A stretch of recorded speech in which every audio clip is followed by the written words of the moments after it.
Hello.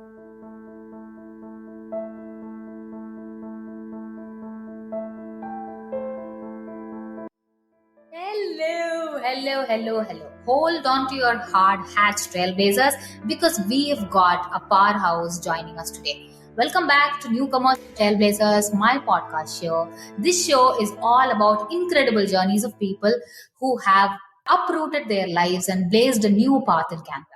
Today, we are meeting a woman who could literally rewire your home blindfolded. I am not even kidding.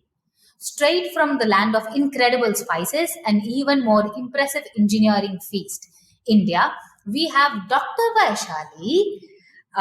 Don't let the doctor fool you because this person is Ph.D. in electrical engineering. She tackled the challenge of getting her credentials recognized in Canada, and let me tell you, that was no easy feat.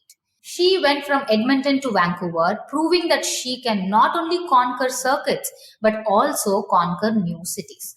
But hold on, even a superhero like Vaishali faced villains. Despite her qualifications, she encountered underestimation at work. Women, we know. Buckle up because we are about to learn how she perceived and became the trailblazer she is today. Vaishali, welcome to our show. How are Thank you, Monica. It's pleasure talking to you, and looking forward to what questions you have for me. Okay, she's already prepared for questions. She is prepared for the question. She is bombastic. She is come prepared. She is all dressed up. Look at me and look at her. She looks like a guest. I look like a host for the same reason why we are here. But however, Dr. Vaishali, how are you? I'm doing good. I made you drive all this way on a Sunday. How are you feeling about that? I enjoyed driving here. This Uh-huh. is my pretty much regular commute to work, Uh-huh. and I really enjoyed the no traffic scenario where I could just get my car into autopilot and just enjoy the ride all by myself. Uh-huh. And nobody on the road, like very few people on the road. But yeah, I Okay. don't mind the drive. I love driving. So, Okay. yeah. Okay. She loves driving. I do like driving, it's just that I find it very time consuming. But yeah, I enjoy that you enjoy driving. Mhm. Let me dive into questions. All right. Dr. V, spill the tea. We all know you have a PhD, and PhD is a beast to tackle. I agree. But what did you conquer in electrical engineering world? I mean, what does that world look like? Explain it to us. Like, I am a non-engineer. I mean, I am, but I'm not as well. So can you explain to us, please? Yes, of course. So, just to put it in a nutshell, we all hear about this thing called artificial intelligence, right? We are there already. We are there already, part of it, right? So, when I was working towards my PhD, what I was actually doing is we had these devices called phasor measurement units, which give you so much data. And what do you do with the data? You try and figure out signatures in the system, like electrical system can have faults. You identify type of fault, where it is, how it's going to help the operator with that data that you have. Initially, you have the data and you know what happened. But then you put a scenario where you have the data, but you don't know what happened. But based on your pre-processing, your mathematical tools that you looked for, you try and identify and guess what happened. And then, you end up eventually getting the signatures that you are expecting from the system. So that kind of in a nutshell is what the work I did, is use the mathematical models and use the data. And while I was working, it so happened that a huge blackout occurred in India. Like India being such a big country, half of northern part of India was blacked out. They didn't have power for almost 2 days. Continuously? Continuously. Which year was this? 2012. Okay. July 2012. And if you Google, that's going to be a big page of blackout in India. So, and then the data available, data analysis, and analyzing the reason for the blackout was kind of in a nutshell the work that I did. People today, at least from the previous 5 years, have been talking about data analytics, data engineering, and data driven decision making, leadership for data driven decision making, training on data. and what not. Everything and anything about data, data, data. It's like an echo, right? Yeah. We have been talking about data. Yes. And you did that 12 years back? Yes. Oh, that is now I feel very dumb. But it's still not quite there yet that we can make those decisions. Mhm. We need to go quite forward Mhm. with the technology. But yes, we started that work back then, and I'm sure somebody would have started it before that as well in some other field of engineering. Okay. Yeah. So electrical engineering come the data doctor is here. She is. We all are. We all are. We all We are. all work with the data. Yeah. Right. Just the amount of data differs from one person to another. And yes, data analytics is an amazing field. You started working in it more than a decade ago. This is so exciting. Yes, it is. I don't do that anymore. Mhm. It's slightly different that I work in, but yes, I'm proud that I did touch briefly on that piece as part of my PhD. Okay, it's amazing. Now that we have spoken about your PhD, let me jump on to the next question.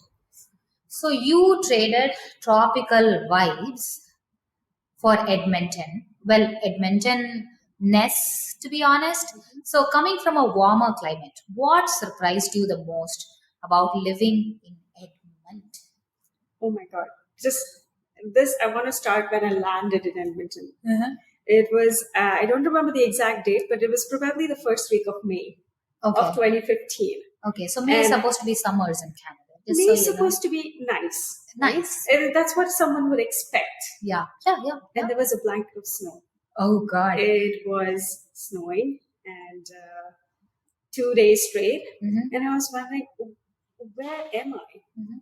Am I in like the most northernmost part of The the world Uh-huh. that it doesn't see the sunshine? Like this is the sunshine that you get. Uh-huh. But 2 days straight snowing, and of course just moved, didn't have the gear. Was wondering whether if I buy it now or later. And going to the stores, didn't really find good stuff. And of course, when the winter came, it was harsh to handle because it was like minus 40 degrees. Not every day, but some of the days. And What is like the minimum temperature? in summers, it's really nice. It would go about 25 degrees. But So in 25 winters, degrees. Okay, it's the winter in tropics, just so you know. oh yeah, which was winter for me. 9 degrees and she's so cold. I'm super cold. I'm freezing. I'm wearing black. Like I typically wear black only because I can get more heat. Okay. Okay. And it's a rainy day. It's a rainy day. But I think I've coped to this weather. Edmonton was harsh because it gets dry as well. Growing up in a humid environment and warmer it was a complete opposite of what it was. They did health-wise have issues. There suffered with bronchitis for about, my period in Edmonton was 7 months. And out of the 7 months, I'm sure it was 5 months I was battling with bronchitis. So yeah, it wasn't fun. But I do have memories, good memories of that. But when you say Edmonton, that just comes up as the weather and how harsh it was on health. But, Okay, so bronchitis. I think it feels like I should add a data here, which I don't have. But yeah, so bronchitis is the most common infection in northern part of the world. When I say northern hemisphere of the world, and mostly for people who are coming from tropical climate, if their lungs are not used to the weather, cold weather, it is natural to get bronchitis. Keep an eye out, you people. Just don't dismiss it as normal cold. But yeah, that must have been difficult. it was hard, yeah, but made it through and we made the decision to move to Vancouver. Okay, Yes. so finally, she is here at the Vancouver Island.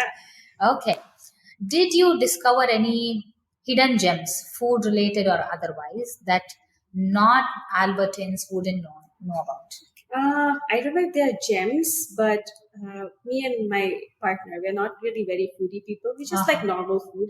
So I remember going Define to this normal food. just simple dosa also. Oh, so Very normal simple, is not South a- Indian or Indian. Indian food. It's a comfort food for me. It's comfort food. It's not like I don't enjoy pasta or sushi, but it's just because of the dietary restrictions that we have. There were not a lot of places that we could explore, especially in Edmonton, that would cater to our requirements. So I remember this place called Remedy Cafe, which is like it was a beautiful Indian Pakistani place where they served nice samosas and wonderful. I'm not a big fan of chai, but lovely coffee. And there was another place called Savoy's. It's a South Indian restaurant, and I love dosas. That's one skill I can never ever learn how to make crispy fine dosas. I can never do that. So end up looking for places that serve really nice, crunchy, crispy dosas. Okay. That happened to be that one there, Savoy's. Okay. All right. We have spoken about food. We have spoken about weather. Let's speak about the actual Canadian experience. So the Canadian experience, anybody who moves with a degree is credentialing. Okay. For you especially, you are an electrical engineer, PhD holder. How hard was it? How hard was credentialing? And is it different in Alberta? Is it provincially different? Is it different in Alberta and British Columbia? And have you registered in both provinces, or how does that work? So, just to give you a background, I guess I didn't look through the process or didn't apply in Alberta to answer your question because I was briefly there for 6 months and I was still preparing for my defense back home. And so it was not, and I was still figuring out which field I wanted to practice, whether it was engineering, stay in research, or do completely different something else. So we moved here in BC and applying into engineering firms, trying to figure out options for me. And I realized that if I have to practice engineering, I have to register myself somewhere. And again, what happens is with no Canadian background of education or work, it does tend to become harder. So when you have some agencies that you would apply to, like in my case, EGBC. EGBC is Engineers and Geoscientists in British Columbia. That's correct, yes. So I did my research. You did your research. Good. So, yeah, registering with EGBC, pretty straightforward. They have a web page. You register, you submit your application, and you need your transcripts, of course. And the team will evaluate and give you the result if you're lacking in some courses that you would not have done and everything. But it was pretty straightforward in my case. There were no additional courses that I would have to take or any additional interviews or anything. And I was registered as an EIT, as an engineer in training. And the reason for that is to get your next level, that is professional engineer in Canada, you have to prove a Canadian work experience environment for a year. I thought it was 4 years. Minimum 1 year. Okay. And the major criteria is you have to have 4 years of experience in total. But your previous work experience from a different country does count. Oh, but that minimum is 1 year is a Canadian experience required. Okay. So if you come from some other country where you have 25 years of experience, yes, that counts. But you have to show Canadian work experience environment, and that is 1 year. Okay, I didn't know. This is news to me. So when I did my research, all I did was basic research. Slightly ashamed, but yeah. I realized that you have to at least have 4 years. When I say 4 years, it includes co-op experience, it includes internships, it includes your full-time experience or early career experience, whichever you would like to count. If you are Canadian educated, you can register as EIT and you should have 4 years, and you will be eligible to become professional engineer, which is P.ENg, if I'm not wrong. And your mentor will assess your competencies and submit a recommendation, if I'm not wrong. Yes, and voila, you become a professional engineer. It's not that easy. Yeah, writing 32 competencies. In addition to those competencies, which are 32, I don't know if that has changed at all ever since I've got mine, but there's something that there's an examination that you have to pass, which is called Ethics and Law exam. Oh my. I am sometimes so glad I didn't pursue engineering, even though I have a degree. I'm so glad, but please continue. Yeah, so you have to go through this test that's called ethics and law exam. So you do have to go through that process. It's not a very hard exam to pass, but you do have to prepare for that. And in addition, there could be with some of my colleagues that I've seen, I have additional interviews, additional technical exams that you have to give, like basic engineering, if they're civil or structural backgrounds, and things like that. So yeah, the application is the process, registering process is sort of catered to a person, individual, and the processes are streamlined. If they identify a gap, and there is a path for you to pursue that way. So yeah, it's not easy and it's not hard, but it's just a process that you have to follow and you have to get it done.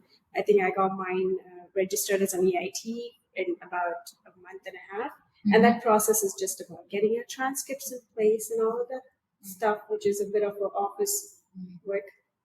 Okay. Thing, yeah. Okay. Now I have a question.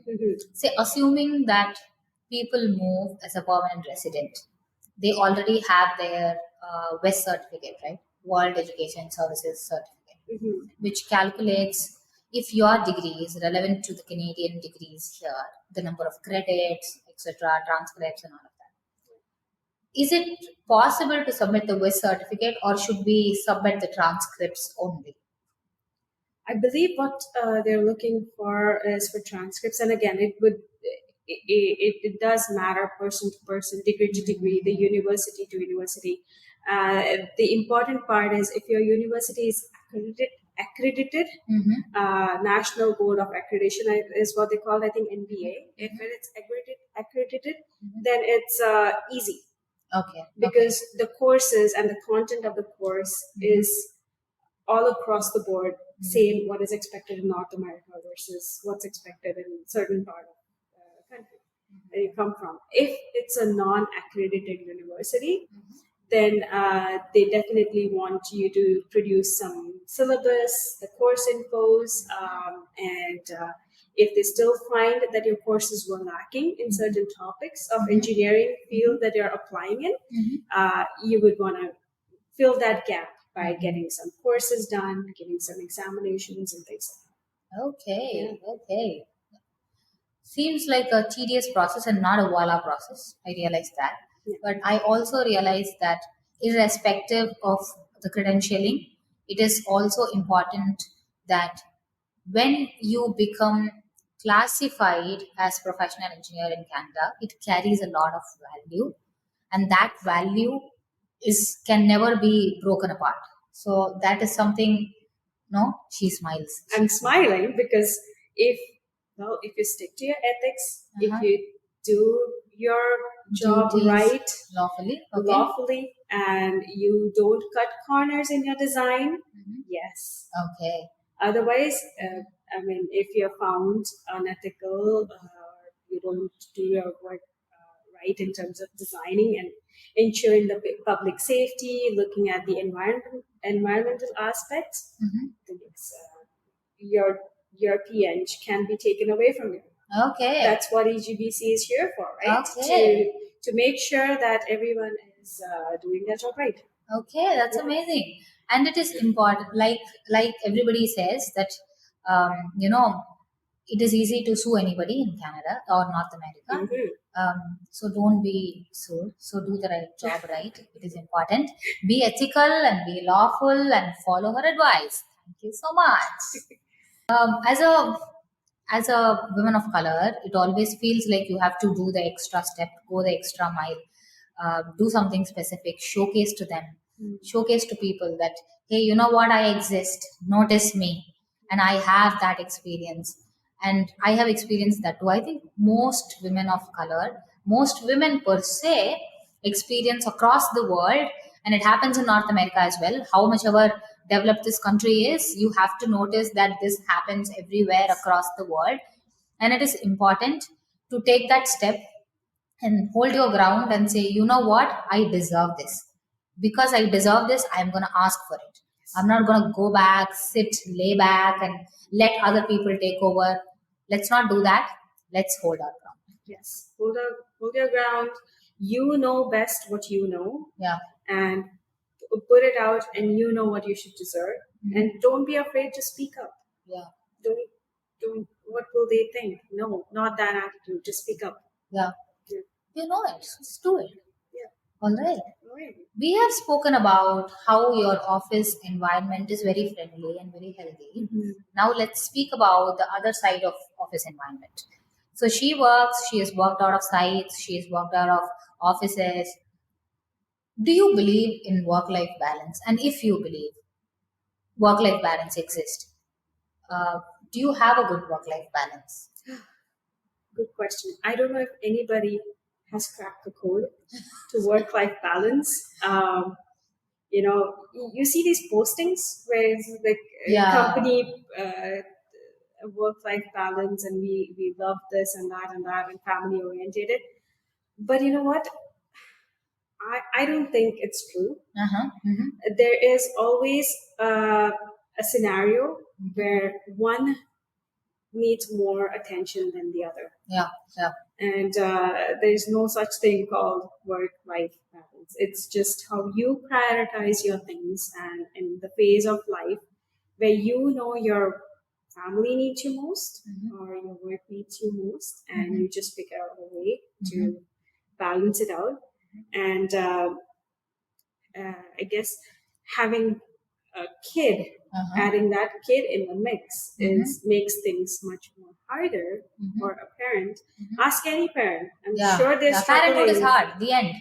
I'm sure every parent struggles with what is this thing called work-life balance. Like we all want to give so much time and attention to our kids that we don't end up giving, and we do want to give more to the work. And I'm sure everyone feels guilty in each piece there. But the key to our happiness and how we have achieved in our family is sometimes we both are working professionals. My husband is a engineer as well, and so am I. And we both have challenging work environments, and at that stage of career where we definitely have to put in quite a bit at work. What we do is we just say, "Hey, I can only give this much percentage today at home. Can you pick up the rest?" And just make sure that the house is running and the house doesn't fall apart. Yeah. So we just try and find a balance. Yes, there are scenarios where he is busy at work. I am busy at work. We don't have family around here. Our kid gets neglected. What do we do then? That's when your friends come into family.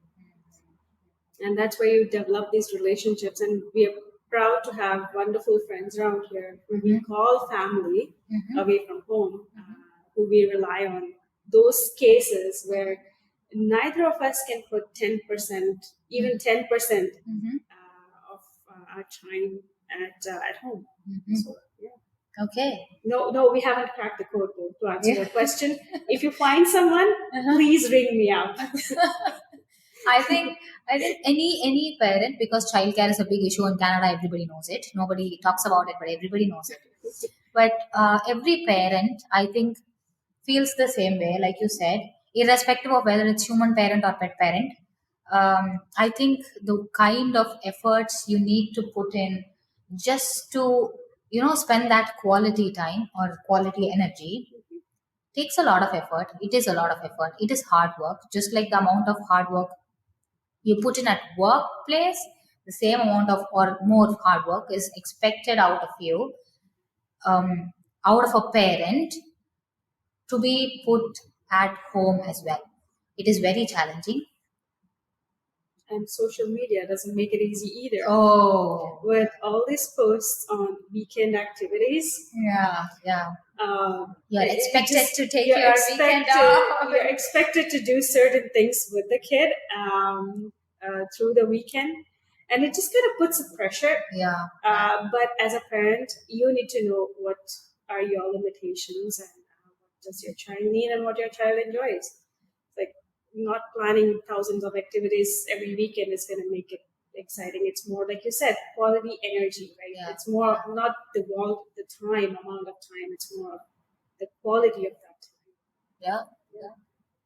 now feels like the conversation has drifted away towards another direction. Yes, I think we need to steer it to the right direction again. Yeah, I'm gonna come back. I'm coming back. I'm coming back. Okay, so you are a total rock star in STEM. So, Vaishali, how do you use your experience and success to inspire other women in STEM? It's a very nice question. I would love to do more than what I'm doing right now. Be more actively involved in IEEE, that is Institute of Electrical and Electronics Engineers. Also be more actively involved in EGPC volunteer work. But what I try to do now is we do have young engineers, female, and of course the other gender. Try to pass the technical knowledge that I have, any courses that would be beneficial for them that I stumbled upon, or as part of continuing education, if I find that hey, this would be nice for you to learn too. Just sort of open dialogue with the colleagues and other friends that I know of come from the similar background. That's the best that I'm doing right now is just passing the knowledge. Okay. Just I'm gonna brag about my team right here for some time. So Tech to Step is a non-profit. I'm one of the co-founders of Tech to Step. I'm also the vice president. The tag says it all. But through our non-profit, we mentor and we talk to a lot of people of color, not just people of color, even non-immigrants and immigrants. We encourage them, we connect with them, we connect them with newcomers, with mentors. If you would like to join us for a session, I would be happy to invite you. Definitely, let's do that. Maybe offline. Yes, definitely offline. But this is gonna happen. Just gonna giving you, but yeah, definitely offline. Definitely, I'm open to help. Like I said, if there's somebody that we can connect to and I can help, yes, I would love to do that. Because right now we're just focusing in a inner circle. I don't mind expanding out. Okay. Somebody else. Absolutely, she's out for it. We have spoken about support for women in STEM, right? Let's shift our direction and speak about Canadian newcomers on the whole. You're an immigrant, I'm an immigrant. Two people sitting here behind the camera are also immigrants. So, what kind of advice would you give to an immigrant who is landing in Canada every day? I guess first things first, know what you want to do. Also, keep your options open on try and find where you can apply your skills. May not be the same skill set. Try and find what certifications you might require or what more additional certifications you can get to, grow in the ladder. And networking is a key. It's always, not focused as much. I feel that, but do try and find the groups that associate in your field of practice or the field of practice that you want to venture out to or anything for that matter. But networking is key. You might not get don't go with the goal that you'll find a job when you go out at that networking event, but go with a mindset that you'll find a connection, and that connection might help you get some more information on how to venture out, look for things around. But yeah, don't neglect networking. Go to networking events. I would say that because that has helped me a lot, and I'm sure you'll have something to add to it. I think network is net worth is such a cliche, but it is so true. And people have gotten opportunities those were never published through their networks.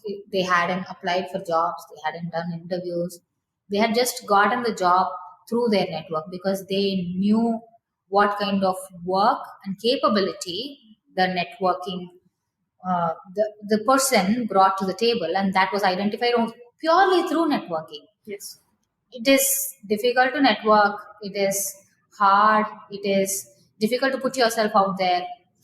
You don't know what questions you're asking. You might ask the wrong question. But if you don't ask the wrong question, you will never know when to learn how to ask the right question. Yes. So put yourself out there, be shameless, and just begin to do what you're willing to do. Yes. All right. Yeah. We have spoken about a lot today. We have spoken about her life. We have spoken about her work. We have spoken about credentialing in Canada. We have spoken about how her support extends to women in STEMs, advice for newcomers. Yes. Thank you so much for Thank coming. you so much, Manisha, for having me here. Okay. It's fun chatting with you. Thank you so much, listeners, viewers. Don't forget to subscribe to us. We are available on Google Podcast, Apple Podcast, Spotify, and YouTube. YouTube, under the podcast section, you will find the audio podcast, and the video, you will find it on the YouTube channel. So apart from that, kudos to Dr. V. She has shared amazing tips with you. If you have a question and if you want to connect with her, you can always reach out to her on LinkedIn. I'm going to put her link on the description box. And I am also going to put the links of Instagram, LinkedIn, as well as other podcast links for you on the description as well. So follow us, subscribe to us, stalk us. If you have a question, reach out to me on LinkedIn, reach out to Dr. V on LinkedIn. Thank you. Thank you, everyone. Bye.